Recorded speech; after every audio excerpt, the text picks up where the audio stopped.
नमस्कार दोस्तों, टीचर भी यूट्यूब चैनल में आपका एक बार फिर से बहुत बहुत स्वागत है। आपने अभी तक इस चैनल को सब्सक्राइब नहीं किए हैं तो लाल रंग का बटन दबाकर चैनल को सब्सक्राइब कर लें और बगल के घंटा बजा दें ताकि इस चैनल पर शिक्षक एवं शिक्षा से जुड़ी हर खबर और पत्र प्राप्त हो सके।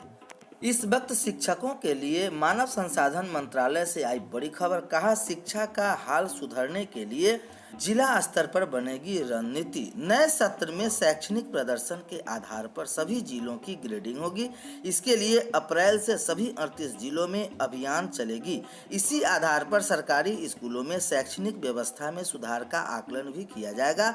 इसके आधार पर जिला स्तर पर शिक्षा में गुणवत्ता सुधार में तेजी लाने के लिए रणनीति भी बनेगी। इसकी रिपोर्ट केंद्र सरकार को भेजी जाएगी। हाल ही में मानव संसाधन मंत्रालय के स्कूल शिक्षा एवं साक्षरता विभाग ने बिहार सरकार को परफॉर्मेंस ग्रेडिंग इंडेक्स बनाने का आदेश दिया है।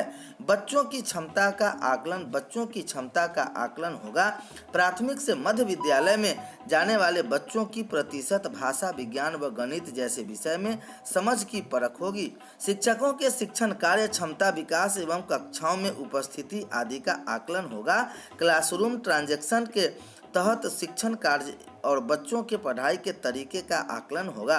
स्वच्छ भारत अभियान, फिट इंडिया, नागरिक कर्तव्य का पालन, शैक्षणिक व विकास गतिविधियां और एक भारत श्रेष्ठ भारत का आकलन होगा। 6 सूचांक पर 600 अंकों का मार्किंग। केंद्र सरकार की ओर से स्कूलों का ग्रेडिंग सूचांक बनाने का दिए गए निर्देश के मुताबिक 6 सूचांक इंडिकेटर्स की 84 बिंदुओं पर मार्किंग की जाएगी। पूरी जांच 600 अंकों की होगी। रैंकिंग के आधार पर विद्यालय शिक्षा की वास्तविक स्थिति को भी समझा जा सकेगा। केंद्र सरकार ने सूचांक पर अलग अलग अंक तय किया है। नतीजे आउटकम पर 350, क्लासरूम ट्रांजैक्शन पर 30, आधारभूत संरचना पर 51, school safety a child protection पर 35, डिजिटल लर्निंग पर 50, स्कूल प्रबंधन व प्रशासन पर 84 अंक निर्धारित किया गया है। अगली खबर, सामान्य प्रशासन से शिक्षा विभाग से नियुक्ति के लिए मांगा निर्देश। 8,386 शारीरिक शिक्षा अनुदेशकों के लिए प्रखंड आवंटित होंगे पद। शिक्षा मंत्री विधानमंडल में 1 माह में पद विज्ञापित करने का किया था ऐलान। प्रखंड नियोजन इकाई के माध्यम से होगी नियुक्ति, आरक्षण, रोस्टर क्लियरेंस। बहाली की प्रक्रिया भी निर्धारित होगी। जानकारी के मुताबिक विभाग को इसकी बहाली को लेकर 2 मुख्य काम करने हैं। एक तो यह निर्धारित है कि बहाली की प्रक्रिया एक अपनाई जाएगी।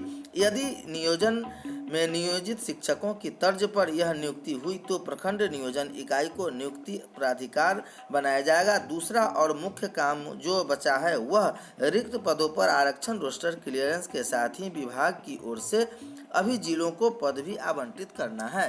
राज्य के सरकारी प्रारंभिक विद्यालयों में शारीरिक शिक्षा सह स्वास्थ्य अनुदेशक के रिक्त पदों पर बहाली की उल्टी गिनती शुरू हो गई है। पंचायत चुनाव को लेकर जारी आदेश आचार संहिता के समाप्त होते ही इसकी तैयारी शिक्षा विभाग के प्राथमिक निदेशालय में तेज हो जाएगी। विदित हो कि हाल ही में संपन्न विधानमंडल के शीतकालीन सत्र में आए इससे जुड़े सवाल शिक्षा मंत्री विजय कुमार चौधरी ने साफ कर दिया था कि पंचायत चुनाव की प्रक्रिया के समाप्त होने के 1 महीने के अंदर शारीरिक शिक्षा अनुदेशकों की नियुक्ति विज्ञापित हो जाएगी। राज्य के प्रारंभिक स्कूल में शारीरिक शिक्षा सह स्वास्थ्य अनुदेशक के 8,386 पद रिक्त हैं और शिक्षा विभाग के इस रिक्त पदों को स्वीकृत पदवर्ग कमेटी से पहले ही करा ली है। नियुक्ति को लेकर राज्य मंत्रिमंडल की ओर स्वीकृति मिल चुकी है। 8,000 रुपये मासिक वेतन पर यह नियुक्ति होनी है। अलबत्ता शारीरिक शिक्षक अनुदेशकों को शिक्षा विभाग की ओर से 200 रुपये सालाना वेतन वृद्धि का लाभ भी दिया गया है। नियुक्ति प्रक्रिया में लग सकते हैं और 15 दिन। शिक्षा विभाग के आधिकारिक सूत्रों के मुताबिक शारीरिक शिक्षा अनुदेशकों की नियुक्ति की प्रक्रिया क्या रखी जाए, इसे लेकर शिक्षा विभाग के सामान्य प्रशासन विभाग से मार्गदर्शन मांगा है। 2 सप्ताह पहले ही इसको लेकर प्राथमिक शिक्षा निदेशालय की ओर से सामान्य प्रशासन विभाग की पत्र भेजा है। वहां भी मार्गदर्शन आते ही निर्देशालय की ओर से नियुक्ति की प्रक्रिया प्रारंभ कर दी जाएगी। सूत्र बताते हैं कि इसमें अभी 15 दिन और लग सकते हैं। सहायकों के पद सृजित किए जा चुके हैं। इन पदों पर बहाली के लिए शेड्यूल आदर्श आचार संहिता की समाप्ति के बाद जारी होगा। इसकी तैयारी शिक्षा विभाग के स्तर पर चल रही है। शारीरिक शिक्षा एवं स्वास्थ्य अनुदेशकों के पद पर 3,500 से अधिक अभ्यर्थी पहले ही इसके लिए ली गई परीक्षा पास है। शेष पदों के लिए परीक्षा आयोजित की जाएगी। शिक्षा मंत्री श्री चौधरी के मुताबिक 1.25 लाख स्कूली शिक्षकों की नियुक्ति की प्रक्रिया भी जल्द पूरी होगी। आदर्श आचार संहिता के बाद 1250 प्रारंभिक शिक्षक नियोजन इकाइयों में काउंसलिंग होगी। सभी चयनित शिक्षक अभ्यर्थी को एक साथ नियुक्ति पत्र दिए जाएंगे ताकि वरीयता प्रभावित न हो। छठे चरण में जो पद खाली रह गए हैं वे 7वें चरण की नियुक्ति में शामिल किए जा सकेंगे। सिमुलतला आवासीय विद्यालय के लिए 127 पद स्वीकृत किए गए हैं। मुख्यमंत्री नीतीश कुमार ने की अध्यक्षता में मंगलवार को हुई मंत्रिमंडल की बैठक में 17 प्रस्तावों की मंजूरी दी गई। शिक्षा विभाग के प्रस्ताव पर चर्चा के बाद मंत्रिमंडल ने सिमुलतला आवासीय विद्यालय के 127 पद सृजन की मंजूरी दी है। इस पदों पर आचार्य का पद, उप प्राचार्य का 1, शिक्षकों के 62 और शिक्षेतर कर्मियों के 63 यानी कुल 127 पद हैं। शिक्षकों की नियुक्ति पर 7.30 करोड़ का अतिरिक्त 7.38 करोड़ का भार वहन करना होगा। 4 डॉक्टर बर्खास्त, 1 को दी गई अनिवार्य सेवानिवृत्ति। मंत्रिमंडल ने स्वास्थ्य विभाग के अलग अलग प्रस्ताव पर 4 डॉक्टरों को सेवा से बर्खास्त किया है, जबकि 1 डॉक्टर को अनिवार्य सेवानिवृत्ति दी गई है।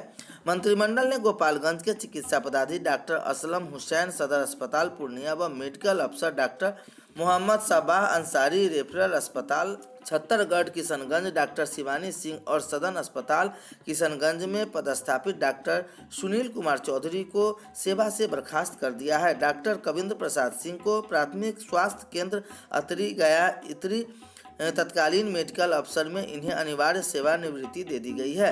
वाल्मीकि नगर में 500 फीट क्षमता वाला सभागार 120 करोड़ रुपए के स्वीकृति। राज्य मंत्रिमंडल में पश्चिमी चंपारण के वाल्मीकि नगर में बहुउद्देशीय सभागार एवं 4 ब्लॉक के 102 कमरों के अतिरिक्त गृह के निर्माण के लिए जल संसाधन विभाग के प्रस्ताव पर 120.21 करोड़ रुपए की मंजूरी दी है, जबकि राज्यपाल सचिवालय के अधीन राजकीय औषधालय राजभवन पटना के लिए फिजियोथेरेपी के पद सृजन भी मंत्रिमंडल से मंजूरी दी है। राज्य मंत्रिमंडल ने बिहार सांख्यिकी सेवा संशोधन नियमावली 2021 को भी स्वीकृति दे दी गई है।